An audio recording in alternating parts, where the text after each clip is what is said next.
கும்ப ராசி. பூரட்டாதி நட்சத்திரம் 1, 2, 3 பாதங்களுக்கு. இன்று விபத்து தாரை. இந்த நட்சத்திர நாளில் பயணங்களை தவிர்ப்பது நல்லது. கண்டம் பொருள் இழப்பு. அவமானம். இன்று 21வது நட்சத்திரம் பாதிப்பு வேண்டாத சோதனை.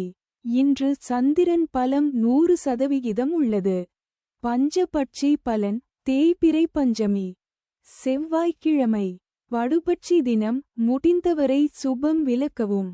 காலை 8:24 மணி முதல் 10:48 மணி வரை. ஊன் 80 விழுக்காடு காரிய வெற்றி. தங்கள் அன்பு குடும்பத்தினர்களுக்கும் நண்பர்களுக்கும் இன்றைய ராசி பலனும் நட்சத்திர பலனும் கீழே கொடுக்கப்பட்டுள்ள இணைப்பில் எளிதாக பார்க்கலாம்.